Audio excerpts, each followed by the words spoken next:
মহামারী করোনা ভাইরাসের কারণে প্রায় 2 বছর বন্ধ থাকার পর সরাসরি ঢাকা কলকাতা রুটে ট্রেন চলাচল আবারও চালু হচ্ছে। আগামী 26 মার্চ থেকে আন্তঃদেশীয় মৈত্রী এক্সপ্রেস ও বন্ধন এক্সপ্রেস নামে এই দুটি ট্রেন সরাসরি চলবে। বাংলাদেশ রেলওয়ের ফেসবুক পেজে এ তথ্য জানানো হয়েছে। আসুন জেনে নিই ঢাকা কলকাতা ও কলকাতা ঢাকা ট্রেনের সময়সূচি, ভাড়া, টিকিট সংগ্রহের উপায় ও স্থান। ঢাকা কলকাতা ও কলকাতা ঢাকা রুটে সপ্তাহে 5 দিন চলাচল করবে আন্তঃদেশীয় মৈত্রী এক্সপ্রেস। প্রতি শুক্র, শনি, রবি, মঙ্গল ও বুধবার ঢাকা থেকে কলকাতার উদ্দেশ্যে ছেড়ে যাবে ট্রেন। আবার প্রতি শুক্র, শনি, সোম, মঙ্গল ও বুধবার কলকাতা থেকে ঢাকার উদ্দেশ্যে ফিরবে ট্রেনটি। সপ্তাহের প্রতি বৃহস্পতিবার এই রুটে চলাচল বন্ধ থাকবে মৈত্রী এক্সপ্রেস।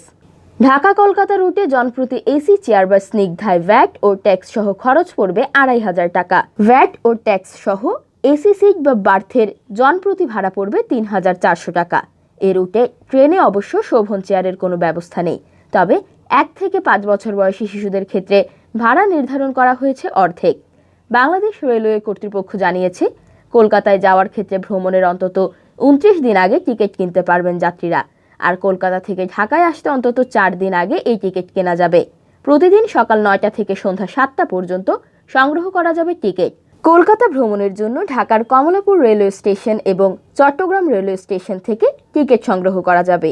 আর অন্যদিকে কলকাতার fairly place, Dalhousie square, Kolkata railway স্টেশনে প্রতিদিন সকাল 10টা থেকে বিকেল 5টা পর্যন্ত টিকিট সংগ্রহ করা যাবে।